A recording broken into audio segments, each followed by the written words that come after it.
అందరికీ నమస్కారం. పద్యం మన సంపద.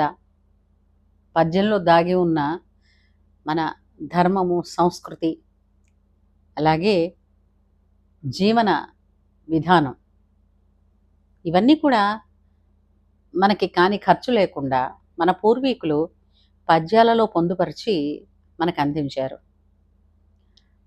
ఆ విషయం మీరు కూడా ఒప్పుకుని సహకరిస్తూ, సబ్స్క్రైబ్ చేస్తూ నా ఈ పద్యాలని, వాటిలోని భావాలని సూక్ష్మంలో మనం ఎంత చెప్పుకుంటే అంత మీరు ఆనందిస్తూ ఇతరులకు కూడా లైక్ చేసి షేర్ చేస్తున్నందుకు చాలా చాలా సంతోషంగా ఉంది. అలాగే ప్రతి పద్యం గురించి ప్రతి ఒక్కళ్ళకి ఏదో ఒక చోట ఒక జీవితానుభవం ఉంటుంది. ఆ అనుభవాన్ని కనుక మీరు ఈ కామెంట్ సెక్షన్‌లో రాస్తే నాకన్నా భాగ్యవంతురాలు, సంతోషించేవాళ్ళు వేరెవరూ ఉండరు. అంతే కాకుండా మీరు చెప్పినటువంటి ఆ అనుభవం, జీవిత సారం ఏదైతే ఉందో ఆ మెసేజ్ చాలా మందికి వాళ్ళకేంటంటే ఒక స్ఫూర్తిదాయకంగా ఉంటుంది. ఏమంటారు? సరే గదా! సరే ఇవాళ ఏం పద్యం చెప్పుకుంటామంటే,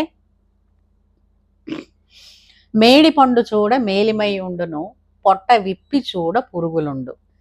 పిరికివాని మదిని బింక మీలాగురా, విశ్వదాభిరామ వినురవేమ. మేడి పండు అంటే తెలుసు కదా, మేడి చెట్టు, అదే ఇప్పుడు దత్త చెట్టు అని అంటుంటాం, ఓదుంబరం. ఆ పళ్ళు ఎలా ఉంటాయంటే చక్కగా అందంగా ఎర్రగా చూడ్డానికి అట్రాక్ట్ చేస్తూ ఉంటాయన్నమాట ఆ పళ్ళు. అయితే ఆ పండు నేల పడగానే ఆ పండుని ఇలా బద్దలవుతుంది.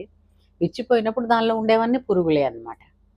అంటే దాన్ని ఎలా పోల్చారు అనంటే, దానిలో ఔషధ గుణాలు ఉండొచ్చు, అది వేరే విషయం. అది జీవితానికి ఏ విధంగా పోల్చారంటే, పిరిక పిరికివాని మదిని బింక మీలాగురా. పిరికివాడికి మనస్సులో అంటే పైకి గాంభీర్యంగా ఉంటాడు, మనసులో చచ్చేంత పిరికితనం.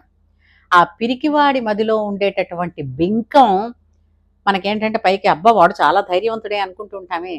ఆ మనసులో ఎంత పిరికివాడో బయటికి అంత ధైర్యంగా నటిస్తూ ఉంటాడు. వాళ్ళని ఇదిగో ఈ మేడి పండుతో పోల్చారు ఈ పద్యంలో. మేడి పండు చూడ మేలిమై ఉండును అంటే, మేలిమై ఉండును అంటే ఇక్కడ మేలిమి అంటే బంగారం అనే కాదండి, చాలా అట్రాక్టివ్ కలర్లో ఉంటుంది, ఆకర్షణీయంగా ఉంటుంది.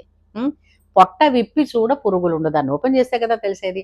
అలాగే పిరికి వాని మదిని బింక మీలాగుర, విశ్వదాభిరామ వినురవేమ అని చక్కటి వేమన శతకంలోని ఒక పద్యం అనమాట. మీరందరూ లైక్ చేసి, షేర్ చేసి, సబ్స్క్రైబ్ చేసి మంచి మీ అనుభవాన్ని, అభిప్రాయాన్ని కామెంట్ సెక్షన్లో తెలియజేయండి.